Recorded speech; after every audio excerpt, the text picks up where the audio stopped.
Hey, what's up, guys?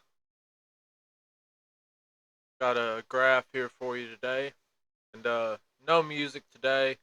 I wanted to get this information across, and I wanted to be polite to some people who might not want the music in the way. However, if you do want music to it, I have Windows 96 Nema Tofi. Windows 96 Nema Tofi. That is the fitting music if you want to cue that up while you listen. So we have a lot to cover today, so I'm gonna go ahead and get started. So this graph right here essentially summarizes human perception in relation to reality and self. So how you see yourself, how I see myself more specifically, how I see things, because it's all subjective. It's all just an opinion. Um, and how people observe the world in relation to themselves. So I'll go over all this, but I just want to start at the very top here. Level one. This is level one. Animal consciousness. I do not believe that any human being is purely a level one. I do not think that any person on the earth is purely a level one. You can have a range. There's a vast majority of people. Excuse me. There's a vast majority of people that sit within this range in between animal self awareness. I would say in this range right here, from animal to tribal, which we'll discuss in just a moment, you'll find around 60 to 75% of the population here. Generally, 60 to 75% of the population don't escape this bracket. This is not a critique of those people or a judgment of them saying that, it's negative. This is just an observation. These people can be good people without breaching this level of awareness. And they can be bad people. You can be bad people up here, you know? So just keep that in mind throughout the video as I discuss this. This isn't a cut down on anyone. We all started somewhere, you know? We all started somewhere, and all of us began as a child somewhere within this bracket. At least I did, you know? If you were different, then that's awesome. I wish I could have gotten started sooner myself, honestly, because there's so little time that we have here on the earth. But anyway, so animal consciousness, pretty self explanatory. Acquire resources, reproduce, protect yourself. Uh, yeah, just animal instinct, base, natural, in tune with nature. Then you go one step above that to self awareness. So, in between animal and self awareness, when you reach self awareness, you realize that, like, you are doing something because of this reason. You know the reason why you're doing something, however simple it may be. I am eating this because I'm hungry. I am doing this to make money so that I can buy this and attract a female, attract a partner, so on and so forth. So, this is where you come to understand the instinctual nature of this level right here. You know, this is where you come to understand the nature of it right here. It's at this level. So now you understand the motivation behind things, but you don't necessarily understand how that correlates to your past behaviors or your future behaviors or the behaviors of other people. You just understand that you're doing this because you're hungry and you're doing this because you're thirsty. There are obviously a lot of other factors involved with why you do something, but you understand that fact. So going up a level to tribal, is what I call the tribal level. This is where you understand that your behavior is observed by other people, and your behavior has an influence on the other people around you. You know, like you do something, someone else will react to it in a certain way.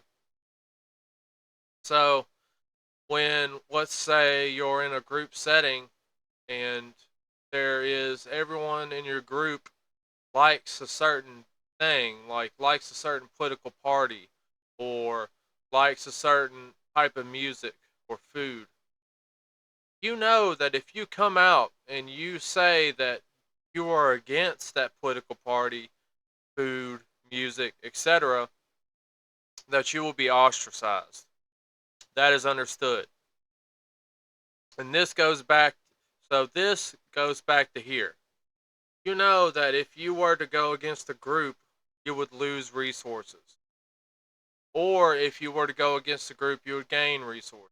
Still within that context, but now you understand that your actions have wider reaching consequences and you're aware of a larger sphere of influence of your actions. So, we're going to go from tribal to group awareness. Group awareness. So, it seems similar, but what I mean by group awareness is that now you understand that your tribe, your group interacts with other groups. Like your political party is interacting with this political party and has this influence. That's kind of a bad example. Let's say there's two families, right? Within this level of understanding, you know what you do affects the people around you and affects, all the levels below this. When you come to this understanding, you have an understanding of how your group operates, how the persona of your group is like manifested, like the overall group concept that you have and how it interacts with the concepts of other groups, and where your group and your people sit in context to the world and to other people. So now at this point, you would understand that we are this way because of this, and these group of people over here are this way because of that. You know, these people want to acquire resources. These people want to save face.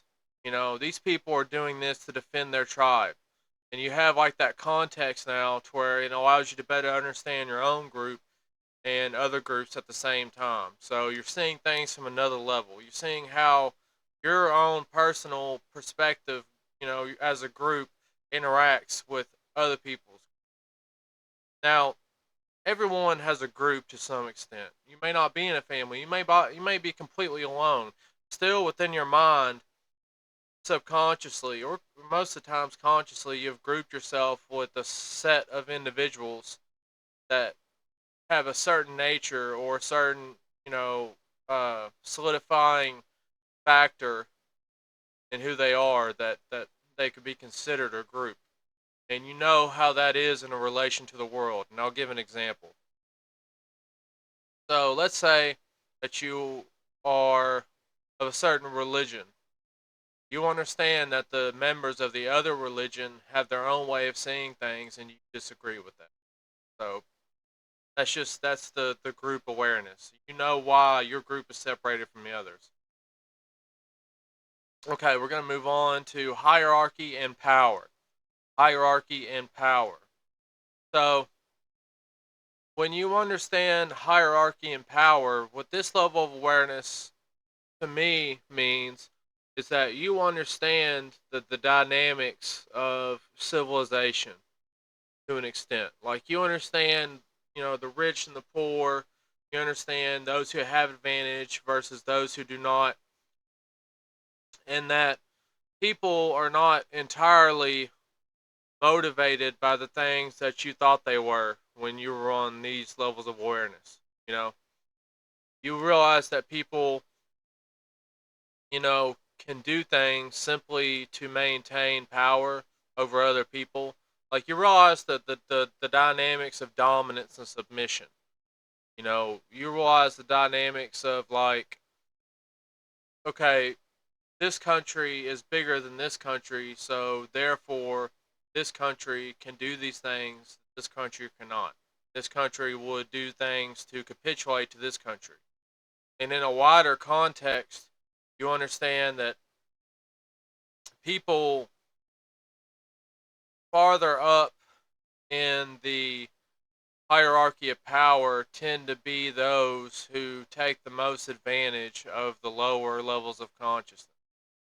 So you understand the structuring of these levels of consciousnesses now and how they relate to each other and how this is used to manipulate other people. So you know that there's poor people in certain countries that are being held down by the people in power because those people in power, based on these dynamics,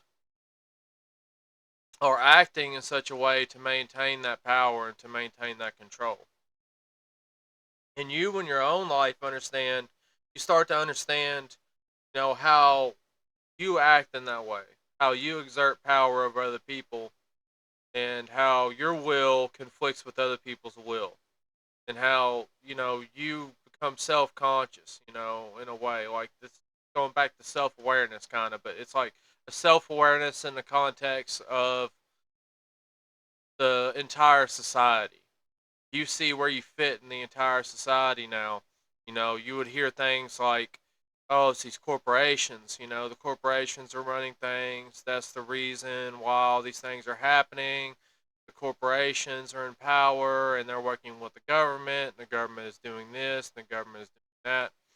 So you start to understand those dynamics at this level of awareness.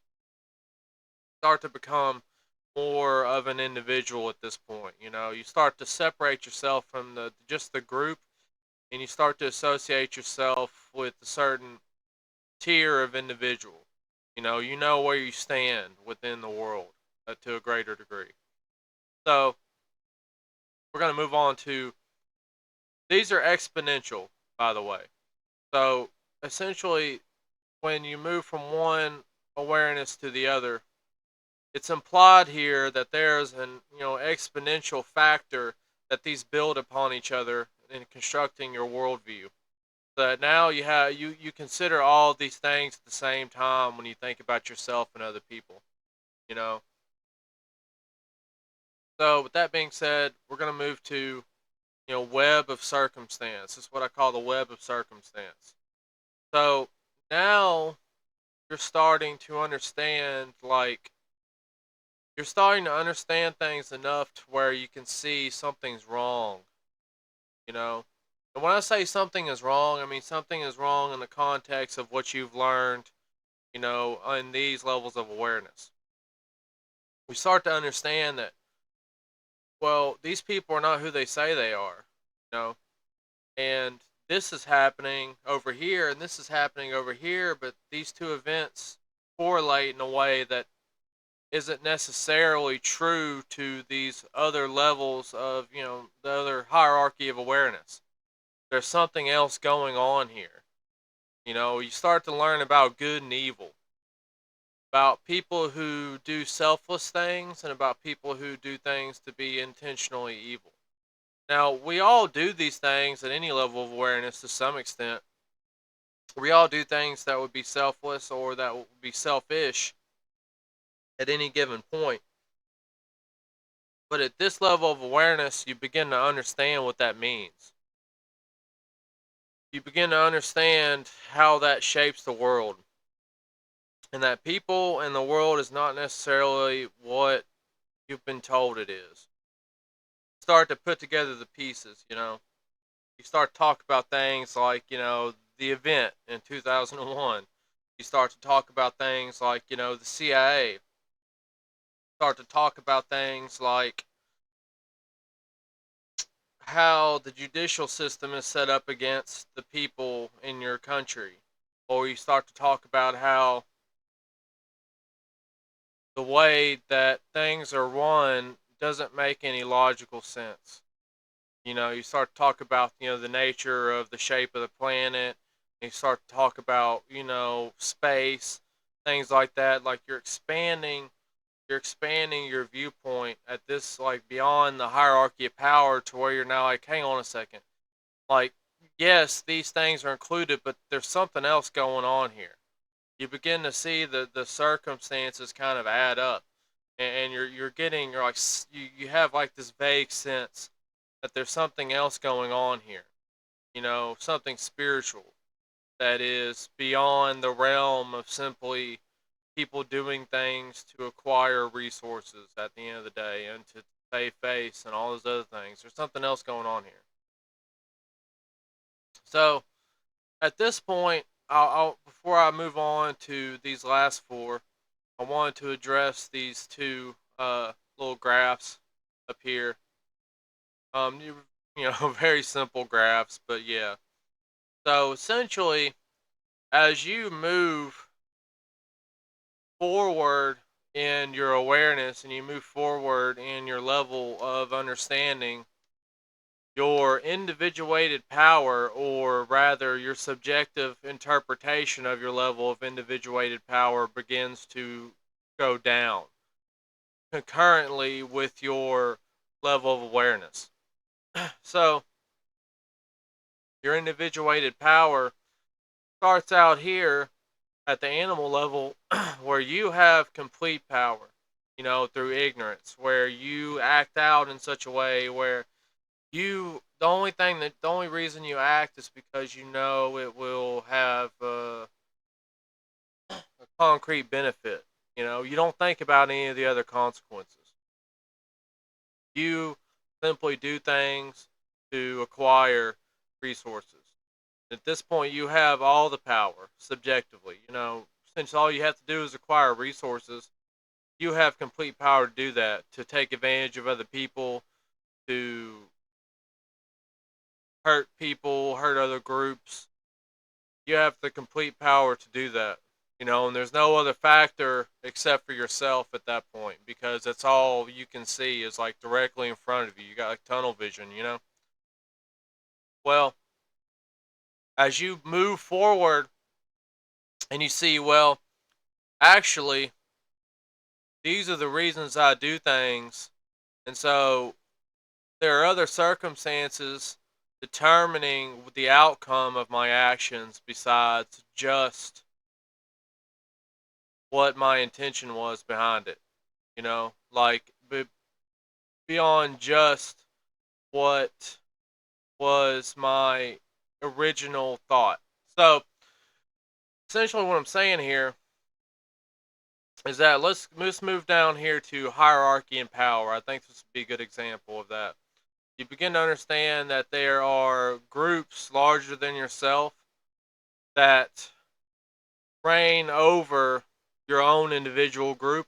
And at that point, you hit the level of individuated power, perceptual, subjective individuated power that most people stand at, you know, like most people that you would know. Most people in a developed country, et cetera, et cetera. However the world works, that's most people that I know. Sort of like I said, around this level right here, as far as most people get. And at this point, you would say, well, I don't really have much individual power, a lot less than I did here, because in reality, no matter what I do, there are people in control that have power over me, and I can only do so much to affect the outcome of my existence. And at the end of the day, what I do is a smaller fraction of the ultimate, consequence of my life than it was up here, since I only had to worry about these few things. You don't see everything on the sides that is shaping the current circumstance in front of you. So now your subjective power goes lower. And with that, your freedom goes up. So these things, the individuated power and the freedom, are not necessarily correlated, but they both do go in opposite trending directions. So the freedom, right here at the very bottom of an animal, you possess no freedom because you're entirely controlled by the outside environment since the external outside environment is the only thing that you react to. You don't react to any other, internal cues, social cues, etc. You simply react to your need for, sustenance, etc. And so you're a complete slave to the environment. And as you get up to, let's say, to the tribal stage in freedom, you have freedom within the group. You still are beholden to the group that you're in and to, doing things based on that and your own tribe, but you have more freedom in the sense that you can express yourself in ways that you couldn't when you were down here at this level. Now you can do things that are somewhat outside the realm of, material gain. You can do a little bit of art. You can express yourself in a way like a football team. You have a football team jersey. Some people wear black and gold. Some people wear gold and black. You know, some people have a big logo on it with a smaller name with the big, or a big name with a smaller logo. You're still within the realm of tribalism, but you're able to express yourself and allow your humanity to shine through more. And as you go up the levels here, go to like group awareness, hierarchy, and then we're going to discuss consciousness. We're going to discuss the consciousness level. When you reach consciousness, essentially what you understand now is that your freedom of choice from the very beginning has always been there. You understand now that since there is, your individuated power is at an all-time low here subjectively. Um, since it is an all-time low, you would say to yourself that essentially what you do, since all these outside forces are affecting what I do at all times, you have more of a power to act outside of a way that would simply be to gain more advantage in reality, in material reality. You would do things simply because you would like to do them, because you feel it, you know. You don't necessarily understand where that feeling comes from, that intuition yet, but you have a feeling that you have a purpose to some degree. And within that, it brings more freedom. You realize that you're an individual and that you can act out of your own accord against the circumstances that are being weighed upon you, because you no longer have that chain on you of like, I have to do this in order to make money. I have to do this in order to gain resources. I have to do this. I have to do that. You know, because those things have already in some way been decided for you. There's things you can do, but in the long, like this is okay. I'll say it's also awareness of death. This level, I'll give it another name: awareness of death. At this point, you realize your life is finite. You know, everybody knows to some extent, to like way far back in their mind, they're gonna die. You know, if you ask anyone out there on the street, they'll tell you, "Yeah, I'm gonna die someday." We all die, we all this, we all that. But if you dig deep into their heart and into their mind, a lot of people haven't really truly accepted that. They haven't looked at it in the face. They haven't accepted the fact, that they're mortal and that they will pass away from this. And the acceptance of mortality and the fact that you will pass away from the current circumstances that you're in is also an acceptance that since there is a limited time here and you are alive, that there's the possibility of something beyond this. You start to look past your life a little bit. And so when you do that, if even if you don't have a religious or a moral construct in your head like a dogma, you can still get this subconscious understanding of like good and evil and what you're doing is good or evil. You can act based on that in a more direct way. You can act in a selfless or selfish way, understanding that it may have a consequence outside of, your own life and your own gathering of resources. There's like this looming sense of responsibility that comes about at this. And within that, like I said, even though your power is low here because you really don't have a lot of effect on the outside world, you gain more freedom in the fact that it kind of frees you from having to do things to try and control it. So we're going to move on to awareness of time. So this is this is an expansion of the awareness of death.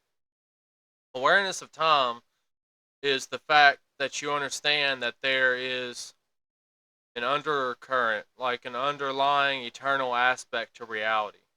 Now, this can come in many forms, Christianity, Buddhism.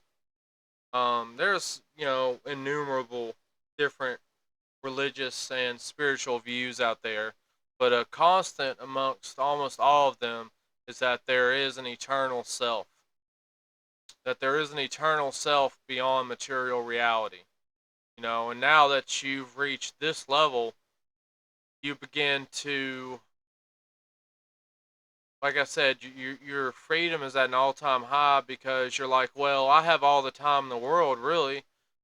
Since there is something beyond this place, you begin to act in a way that is completely beyond the constraint of material reality. You can make, individual choices that completely go against your instincts. When back here, when you understand that you have a consciousness, when you understand that you're an individual, there's still there's still a bit of that sense of like, okay, yeah, that's true, but things that happen to me directly around me, I still have to think about that and think about these people and think about myself, think about, what's going to happen tomorrow, etc. When you reach this point, and this is arrogant to say that, like, oh, all the time, I just, yeah, I know everything's eternal and I just, every single decision I make is completely independent of the material variables of reality. That's not true for me. I'm not saying it's not true for people. I'm saying it's not true for me. My own experience, my testimony has been that you are still the culmination of all these things. And at any given moment, like when you first wake up in the morning, for me, is where I'm at my lowest. When I first wake up in the morning, I'm like around here. I'm like down towards the bottom here. And as I drink my coffee and, smoke my cigarette, my consciousness slowly it creeps up back to whatever level that I'm going to be at for today, or whatever level I'm at the time. So even when you reach this level and your action is independent of your thought, like you no longer listen to your mind as much, you more listen to your intuition, and you have this sense that there's an eternal world outside of this reality. You still will act in ways that hover around this area here. At least I do. you know so you will never be perfect, but you will always have in the back of your mind, at important times, you can bring this in and say, well, actually, no, I'm not going to do this because this would affect me let's say it will affect me in the, in the afterlife. Let's say it's a sin that God will punish me for that sin, so I'm not going to do this. That is an example of having like an awareness beyond the understanding of time. Like this, that's having an understanding of time is simply one part. It's like it's simply a construct within reality. It's not something that exists outside of it. So this is just the limitation is an illusion, basically. Okay, so these last two are pretty abstract. You reach the level of like construct. That reality is a construct of your mind. And all these other ones, like you realize it is a construct, like a consciousness and time. Like, yeah, something made this. Like, something is like making these things happen in my life. And you come down here to web of circumstance or the hierarchy. Like these corporations are making this happen. Then this happens, and then that's why the gas prices are high. And then you come to construct here, and you're like, well, actually, every single moment of my life is completely constructed through my subjective interpretation of it, and that changes your viewpoint completely. That brings your freedom to an all-time high, because then you're like, well, if that's the case, then like I can do anything I want. If that's the case, like I can do anything I want. Anything is possible at any moment of complete, almost complete freedom. But we're not at complete freedom yet. And I'm going to address that as to why that is. I want to address what I think is complete freedom. So you would ask, you might be asking yourself, okay, so this right here, you said that the beginning here is individuated power. It goes down as you understand the different factors affecting your life. Wouldn't it go back up when you hit this level of construct? And I would say no, only in the fact that it's the definition of what I mean by individuated power. What I mean by individuated power is like the power to control other people and the power to control things outside of your own environment. You know, like the power to control things that you really can't control. You know, and people can conflate that with their own actual power over their life, but it's not the same thing. So I would say that actually your real power over your own life goes up as this goes on. So you could say the freedom is the same thing as your own power over your life. And this is the power in the context of like material gain. It starts to go down and down and down. You start to understand that all the bullshit that goes on outside of your life, like you can't do anything about that. So it just like starts to lose its importance. It's you reach the acceptance stage that like there's nothing you can do about all this bullshit, and there's really nothing you should do about it. It is what it is. I'm worried about what's like right around me and my direct perception, because I know I have control over that. I know I have power over that because it's constructed by me. It's completely constructed by my view of it. Obviously it's not instantaneous. Okay, your reality and my reality at least is constructed like a way that I am as a totality will have an effect on the environment further out as I walk into it. So like I'll build a house for myself, and then at some point I'll walk into the house. Even though I'm a different person by the time I reach the house, to some degree, it's like the house that I had built for myself in that time. So it's like I could have been a good person and built myself a good house, a good environment, but I didn't. Now, even though I've changed and I'm a good person, I'm a better person than I was, I still have to deal with the fact that I created this screwed up house for myself, this screwed up environment for myself, in order to inhabit for a time. But if you just stick with it, eventually it'll be consistent. You know, if you just consistently be the type of person that you want to be, and bring out the type of energy that you want to bring out, the environment will conform. It will. It takes time though. You know, it takes attention. You have to pay attention to how you feel and what you say to people for long periods of time in order for it to really come into effect. You have to be consistent over a long period of time. You have to pay a lot of attention to the choices that you make, and it will come to be.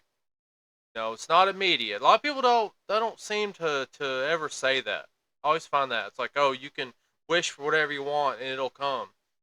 Like you have to. The more attention you pay to it is what manifest it.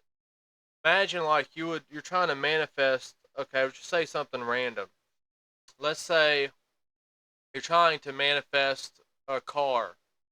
I'm not saying you should do that or that it'll even work like that necessarily, but every time that you think about the car and that you look over and think about the spot in your garage that the car would be, and you think about what color the car would be and what type of car and where you'll go get it and how it'll happen, like the loading bar, imagine a loading bar on like a computer.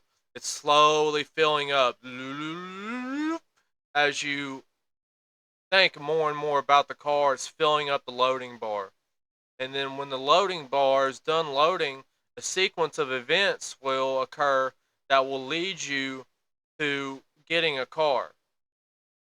It won't magically appear in your driveway, but a sequence of events will kick off to where at some point you will get a car. It may not be that car. It'll be the car you need, basically. And that's where we move up to the next level. That is where you reach the differentiation between the construct level of understanding and the observer or the observation level of understanding. Because you have to pull out another frame before you really get the context for what's going on here. Like, yeah, reaching this is like that's a pinnacle. You know, I would say on a good day I'm here. On a good day. And I'm always here to some degree, but consciously on a good day I'm here.